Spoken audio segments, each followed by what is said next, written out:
Oi pessoal, tudo bem com vocês? Meu nome é Juliana Fiorese, sejam todos bem-vindos ao meu canal e o vídeo de hoje é mais um diário de leitura do livro Os Miseráveis para o projeto de leitura conjunta que eu tenho feito aqui no canal. Se por acaso você chegou agora e ainda não sabe do que se trata esse projeto, eu sugiro que vá aqui na descrição desse vídeo e acesse o link com a playlist que tem todos os outros vídeos que já saíram sobre essa leitura coletiva por aqui. E o primeiro vídeo, inclusive, é explicando como tudo tem funcionado por aqui. Além disso, eu deixei também na descrição desse vídeo o link para download do nosso cronograma de leitura. E nesse cronograma tem todos os capítulos e todas as datas em que nós leremos Os Miseráveis até o final do projeto. Então, se você ainda não faz parte dessa nossa leitura, sinta-se convidado a fazer parte também. Sinta-se convidado a ler Os Miseráveis com a gente. Lembrando que essa leitura ela não é nenhuma leitura aprofundada dos Miseráveis, e nem tampouco são aulas sobre o livro, é mais uma troca de experiências literárias, é justamente isso que eu tenho feito aqui com esses diários de leitura. Eu leio as metas estipuladas e venho aqui, através desses diários, comentar com vocês sobre as minhas percepções pessoais e vocês fazem o mesmo, comentando aqui nos comentários também, tá bom? Sintam-se todos convidados a entrar nessa leitura com a gente. No vídeo de hoje, nós vamos falar sobre os capítulos 7, 8, 9 e 10 do livro 5º da parte 2. Então, se vocês ainda não leram esses capítulos, eu sugiro que parem o vídeo agora, leiam os capítulos e depois voltem, porque o vídeo de hoje contém spoilers. Vamos lá?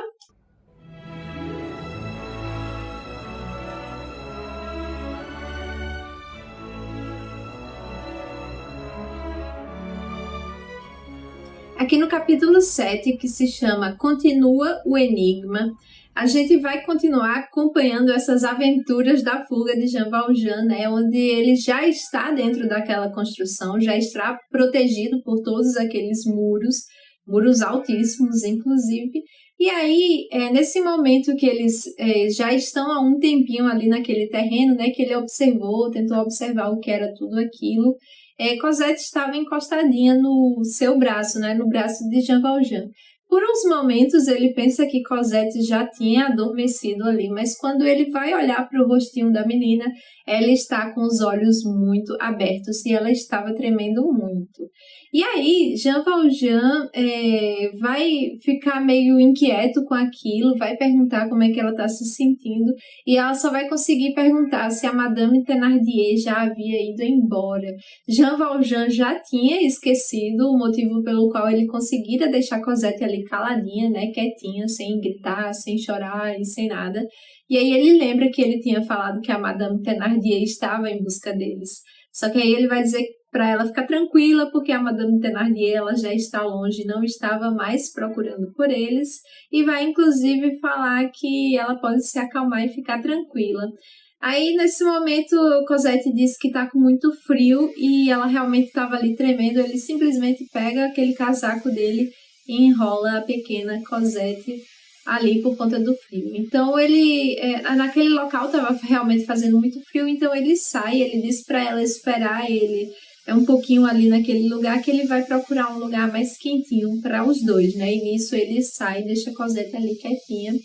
E aí vai tentar observar todas aquelas janelas. Muitas das janelas, como a gente já viu ali no térreo, elas tinham grades e estavam todas apagadas. Só que ele se depara mais para frente com algumas janelas que tinham ali saindo, que estavam saindo um pouquinho de luz, né? Um pouquinho assim, muito, muito fraco. E aí ele vai se esticar ali, né, para ver o que é que tinha naquele local onde estava saindo a pequena iluminação, e aí ele vai se deparar com uma sala muito grande que estava ali deserta, e que estava com essa pequena luz, né, de uma vela, de um lampião, enfim.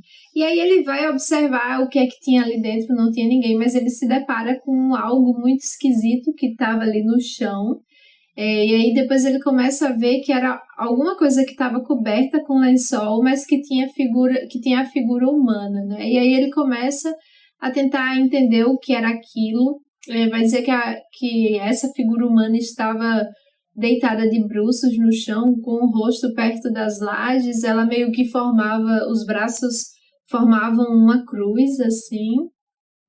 E ele vai dizer aqui que ele viu também uma corda no pescoço daquela pessoa, né? Que ele acha que é uma pessoa, porque ele diz ali que só tem formas humanas, afinal de contas estava coberto por um lençol. E aí ele acha estranho, ele começa a ter medo daquela situação, ele começa a ter medo se fosse uma pessoa morta que estivesse ali, e mais medo ainda e estranho, né, se fosse uma pessoa viva. Então chega um determinado momento ali que ele sente um medo tremendo e ele sai correndo daquele lugar para a direção de onde Cosette estava, e ele fica com tanto medo que ele não consegue nem olhar para trás, porque ele acha, inclusive, se ele olhasse para trás, ele veria o fantasma ali correndo atrás dele. Então ele sente um medo gigantesco, e quando ele chega onde Cosette está, ele vai estar com aquela respiração muito cansada, ele vai estar suando ali no total desespero que ele entrou por conta daquele medo, mas quando ele chega ali em Cosette, ele percebe que ela já estava dormindo, né? Então ele para e senta ali. Tem uma descrição desse local, né, onde Jean Valjean estava, que é muito interessante, porque ele até então não sabia onde ele se encontrava, né? A frase diz o seguinte: que estranha casa era aquela, cheia de mistério da noite, chamando as almas na sombra com as vozes dos anjos, e quando elas vêm, oferecendo-lhes de repente essa visão tremenda, prometendo abrir-lhes as portas do paraíso e escancarando as portas de um túmulo. E aí porque ele vai fazer essa menção, né? O que lugar é aquele que chama a gente com as vozes dos anjos, ou seja, com as vozes daquela cantoria que ele havia escutado um pouquinho antes dessa situação, mas quando as portas se abrem, ele dá de cara com o túmulo, né? Com aquela cena misteriosa que ele havia encontrado ali naquela sala. Mas aí ele olha, Cosette já está dormindo e ele meio que vai se tranquilizando aos poucos. Aqui no capítulo 8, que se chama O Enigma Aumenta, a gente vai perceber que Jean Valjean ele já estava ali sentado ao lado de Cosette, já estava se acalmando, e ele começa a olhar inclusive para Cosette, né? E aí ele percebe que Cosette tinha se tornado a razão da sua vida. Ele não teria que ter medo de nada, além de medo por Cosette, e tudo que ele fizesse seria para Cosette. Então ele se acalma, ele se tranquiliza ali e ele percebe essa verdade, né? Que agora Cosette era a razão da sua vida. E aí ele começa, então, a ver um homem, assim, de longe, nos jardins, onde tinham alguns melões ali, e aí ele começa a achar esquisito, ele começa a ficar com medo, porque ele achava que, inclusive, poderia ser Javert ou qualquer um de seus homens, né, que estavam ali à sua procura, que por acaso ele poderia ter deixado um rastro que indicasse que ele havia fugido para lá. Então ele começa a ter medo desse homem. E aí ele vai começar a perceber também que a todo passo que esse homem dava, ele fazia um ruído, como se fosse um sininho. E quando ele parava, quando o homem estava parado, o ruído parava também. Então ele começa a achar aquela situação muito esquisita. Nesse momento, ele pega a Cosette para levá-la nos braços para um local mais escondido e começa a observar aquele homem, né? Só que acontece que depois de um tempinho ele pega as mãozinhas de Cosette, ele pega em Cosette, inclusive, e vai perceber que ela tá ali muito gelada, ela tá muito pálida também. E aí ele tenta acordar Cosette, só que a menina não acorda, e aí ele começa a entrar realmente no desespero, achando inclusive que Cosette poderia estar morta. E sobre essa situação tem outra frase que eu achei interessante. A frase diz o seguinte: há momentos em que as suposições indesejáveis nos atacam como uma turba de fúrias, forçando-nos violentamente às portas do cérebro. Quando se trata daqueles a quem amamos, nossa prudência imagina todas as loucuras. E é justamente aí que Jean Valjean começa a achar que Cosette está morta. Ele entra em desespero e ele sai correndo daquele local. Aqui no capítulo 9, que se chama O Homem do Guiso, a gente vai perceber que Jean Valjean havia saído correndo ali daquele telheiro que ele estava escondido com Cosette para se dirigir desesperado àquele homem. Só que aí, quando ele se aproxima do homem e o homem enxerga quem era aquele homem, né, que tinha se aproximado, ele vai ficar muito espantado, mas com um aspecto de uma surpresa feliz, né? Ele vai dizer: Nossa, senhor Madeleine, o senhor por aqui. Então aquele homem vai reconhecer Jean Valjean, pelo menos da época em que ele era o senhor Madeleine, e vai tratá-lo ali com toda a alegria do mundo, né? E aí, Jean Valjean, no primeiro momento, ele não reconhece o senhor, aquele homem que lá estava, e aí ele vai ficar falando que, inclusive, o senhor Madeleine havia salvado a sua vida, e não só isso, foi o próprio senhor Madeleine que havia garantido aquele emprego para ele ali, e a gente vai saber que esse homem trata-se do senhor Fauchelevent. E aí, para quem não está lembrado, é aquele homem que Jean Valjean salva, né, debaixo de uma carroça que estava ali entre a vida e a morte, e se não fosse o senhor Madeleine, com toda a sua força, perspicácia, o senhor Fauchelevent, ele não estaria vivo naquele momento, né? A referência a isso, né, não só como ter salvado a vida do homem, como ter garantido aquele emprego, está na página 270, na minha edição, no capítulo que se chama Fauchelevent torna-se jardineiro em Paris. E essa passagem exata vai dizer o seguinte: que o senhor Madeleine, ele deixa na cabeceira do homem, né, do velho, um recadinho, dizendo o seguinte: compro-lhe a carroça e o cavalo. A carroça estava quebrada e o cavalo já havia morrido. Fauchelevent se estabeleceu, mas o joelho ficou defeituoso.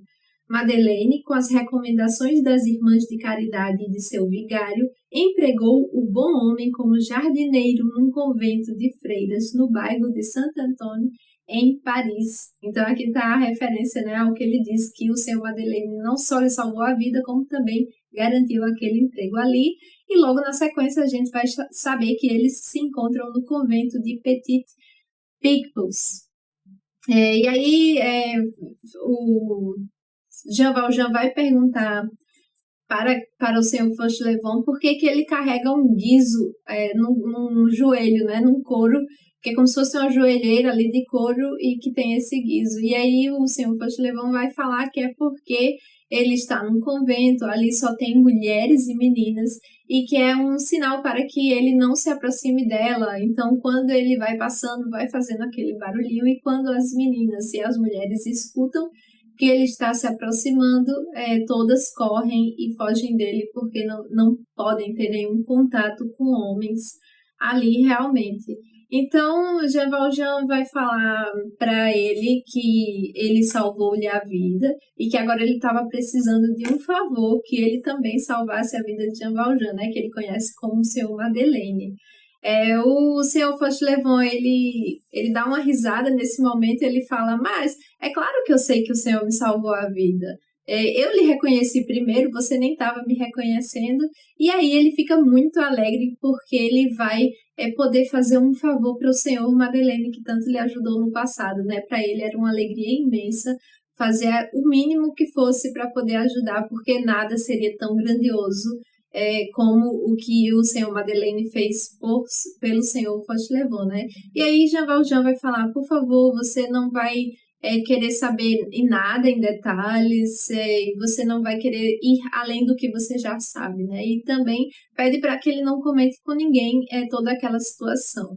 E aí o senhor Fauchelevent, concordando com isso, ele disse: pronto, agora vamos pegar a criança.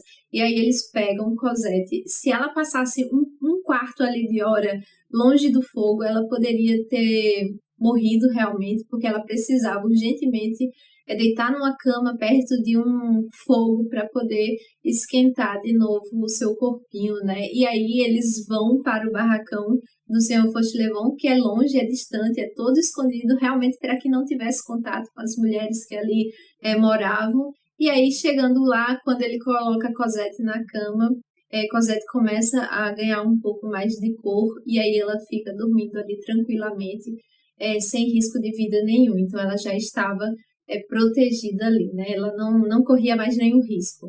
E aí eles sentam na mesa e o senhor Fauchelevent, ele serve pão, serve vinho para Jean Valjean, e aí eles ficam ali conversando. Jean Valjean já está muito mais tranquilo nesse momento. Aqui no capítulo 10, que se chama Onde se explica de que modo Javert se sentiu logrado, a gente vai voltar um pouquinho no tempo para saber tudo aquilo que aconteceu com Javert desde que ele tinha aprendido Jean Valjean lá em Montreuil-sur-Mer, né, depois que ele estava ali no hospital com Fantine. Então, no dia que Javert prendeu Jean Valjean, ele havia ali escapado e aí ele vai perceber que ele poderia ter ido logo para Paris, né? Porque vai dizer que Paris é muito grande, que é muito fácil de se esconder porque tem muita gente, então a pessoa perde-se de vista ali. E aí ele achava que o Jean Valjean havia ido para Paris. E a gente vai ficar sabendo também que alguns boatos falavam que o próprio Jean Valjean havia ido na direção de Montfermeil. Então isso já ficou ali como se fosse uma pulguinha atrás da orelha de Javert. E aí ele consegue prender Jean Valjean, finalmente, e por conta disso ele ganha um cargo como chefe de polícia de Paris, né? Ele é promovido, então, depois dessa prisão de Jean Valjean. E aí, com o tempo, no novo trabalho e com os novos casos a se resolverem, Javert meio que esquece de Jean Valjean. Só que aí, em 1823, ele vai ler numa notinha de jornal, aquelas notinhas que a gente viu em alguns capítulos anteriores, ele vai ler sobre a morte de Jean Valjean. Ele vai pensar, inclusive, em Jean Valjean como um grande homem, né? Um grande forçado, um grande grilheta. E aí ele meio que, beleza, Jean Valjean morreu, ele acredita muito piamente nessa notícia que estava ali no jornal e segue a sua vida. Só que aí aconteceu que um dia ele recebe um recado que uma família estava se queixando de um rapto de uma criança, que é uma família lá de Montfermeil, e que um homem havia raptado essa criança, e aí vai falar o nome dela, vai falar o nome da mãe dela, de Fantine, né? E Javert, ele se lembra muito bem desse nome, Fantine, né? E ele vai saber que ela morreu no hospital. E aí ele vai ficar meio encucado com isso, com essa notícia, porque ele vai também lembrar de que Jean Valjean havia sido morto. Só que ele fica com aquela dúvida e ele resolve ir por conta própria e escondido para Montfermeil, né? Sem avisar ninguém ali da polícia. E ele vai sozinho para ter um contato justamente com a família que fez essa denúncia de rapto, que eram os Thénardier.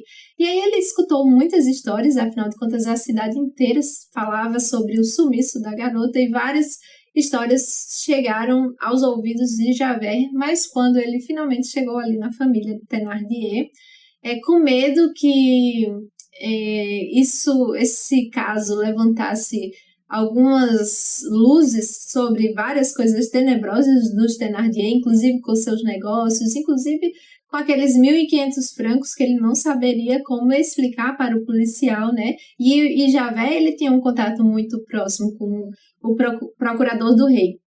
Então, para evitar que se descobrisse mais coisas sobre os Thénardier, o homem, né, o senhor Thénardier, ele resolve colocar uma mordaça na boca da mulher para que ela não fale nada, e ele diz que não sabia de rapto nenhum, que gostaria que a criança tivesse ficado ali com ele pelo menos uns 3 dias a mais, e que quem levara a menina era simplesmente o seu avô, que era um agricultor rico, e inclusive ele inventa um nome para esse avô.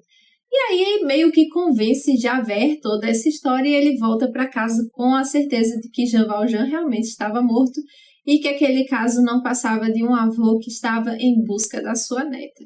E aí ele fica tranquilo. Só que no ano seguinte, em 1824, ele começou a escutar alguns rumores sobre o mendigo que dava esmolas. E aí ele voltou a ficar com uma pulguinha atrás da orelha, porque os boatos diriam que era um homem misterioso, que ele tinha um casaco que tinha muito dinheiro dentro, que ele estava ali vivendo com a sua neta e que inclusive eles tinham vindo de Montfermeil. Então esse local também chamou a atenção de Javert e ele meio que ficou achando que estava louco ali, porque já tinha certeza que Jean Valjean estava morto, mas de qualquer maneira ele vai até o local, ele começa a observar ali e inclusive ele conversa com um dos mendigos que ficavam ali na rua e que Jean Valjean sempre dava a moedinha de esmola para ele, né? E aí foi justamente naquele dia em que Jean Valjean dá uma moeda para esse mendigo que ele olha para cima e que Jean Valjean sai assustadíssimo porque pensa ter reconhecido Javert naquele homem, né? E aí realmente a gente vai ficar sabendo que era Javert ali, que ele tinha falado com o mendigo, pedido emprestado as suas roupas para poder averiguar tudo de perto. Mas ele ainda, Javert, ele viu Jean Valjean ali, eles saíram, Jean Valjean saiu correndo, ele não falou nada também com Jean Valjean, então ele meio que ficou na sua dúvida ali. E aí ele resolveu ir alugar um quarto no pardieiro Gorbeau. E aí foi justamente naquela noite. Ele se hospedou ali para tentar escutar a voz de Jean Valjean. E não escutando nada, ele vai fazer suas averiguações ali. Só que aí, na hora que Jean Valjean percebe que Javert está ali no pardieiro e que ele vai pegando todo o seu dinheiro para guardar para eles fugirem mais tarde, cai uma moedinha de 5 francos no chão e a velha, a porteira que cuidava lá, escutando a moeda, né, escutando o dinheiro, foi logo avisar a Javert que achava que o homem, né, que estava ali morando, ele ia sair muito em breve.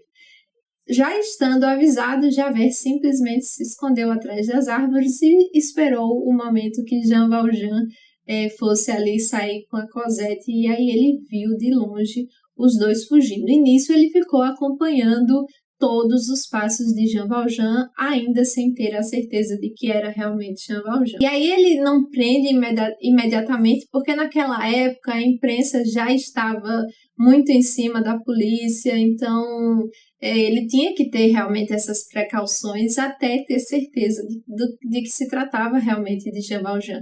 Porque, inclusive, ele poderia perder o cargo caso ele estivesse realmente abordando um simples avô que estava ali com a sua neta, né? Então, é por isso que ele fica meio ainda na dúvida e que ele não parte para prender logo Jean Valjean, nem para pedir documentos, nem nada, né?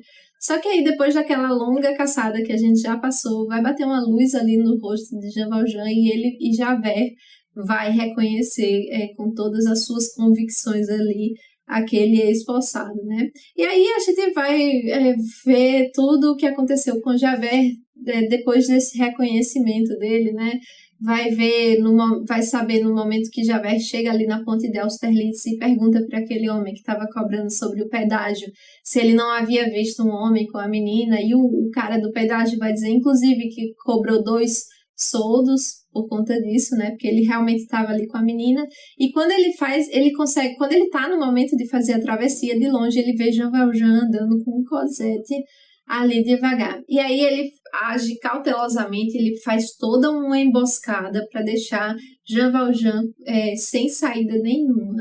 Só que aí, nesse momento que ele já tem a certeza absoluta de que ele vai pegar Jean Valjean, ele começa a agir mais devagar, porque ele estava sentindo prazer naquela situação, de se aproximar de Jean Valjean de maneira devagar. Ele estava sentindo uma alegria muito grande daquela situação toda, porque afinal de contas ele tinha certeza que ia conseguir pegar Jean Valjean. É como se ele estivesse torturando Jean Valjean, né? E aí, quando ele menos espera, quando ele chega ali no centro daquela teia, ele percebe que Jean Valjean havia escapado. Isso deixa ele muito furioso, ele fica com muita raiva, fica meio que desesperado, porque na cabeça dele ele tinha certeza que ele ia pegar Jean Valjean, só que aí Jean Valjean consegue escapar e Javert não sabe para onde Jean Valjean foi. E aí ele faz umas buscas em todos os muros ali que a gente viu que eram cheios de muros muito baixos, muitos deles com terrenos baldios mesmo, só que aí eles não encontram. Javert deixa ali 2 sentinelas para ficarem observando e ele vai para a delegacia na manhã seguinte, muito triste, com muita raiva de ter perdido aquela sua presa, né, de ter perdido Jean Valjean. Ele vai fazer essa busca e ele percebe também uma coisa que não escapou da sua visão de caçador, né? Que foi a corda de um dos lampiões que não estava lá, ou seja, alguém havia cortado a corda do lampião. E isso deixou ele muito preocupado, né? Porque o homem havia escapado, mas ele tem certa convicção de que ele não poderia estar longe dali, por isso que ele deixa suas sentinelas, né? Porque ele tem certeza que ele ainda está por perto. É isso, pessoal. Espero que tenham gostado do vídeo de hoje. Vou pedir que deixem um like nesse vídeo, afinal de contas isso me ajuda bastante e me serve de combustível para continuar gravando esses diários de leitura desse livro incrível que é Os Miseráveis. E se você ainda não é inscrito no canal, por favor, inscreva-se e ative o sininho, assim você será notificado toda vez que eu enviar vídeos novos aqui para o canal. Gostaria de lembrar a todos vocês que os marcadores de páginas com ilustrações dos Miseráveis que eu fiz já estão disponíveis lá na minha loja online. Deixei o link aqui na descrição desse vídeo. São 8 opções de ilustrações diferentes aí para acompanhar a leitura de vocês. Outra forma de apoiar o meu trabalho é assinando o meu clubinho de papelaria e organização digital lá no Apoia-se. Eu também deixei o link aqui na descrição desse vídeo. Além disso, se você comprar qualquer livro através do link da Amazon que eu deixei aqui, você estará ajudando o canal, porque esse link é um link comissionado e toda vez que vocês fazem compras através dele, a Amazon me envia uma pequena comissão e isso não tem custo adicional nenhum para vocês. É isso, pessoal. Vou ficando por aqui. Espero vocês no próximo diário de leitura. Um beijo. Tchau, tchau.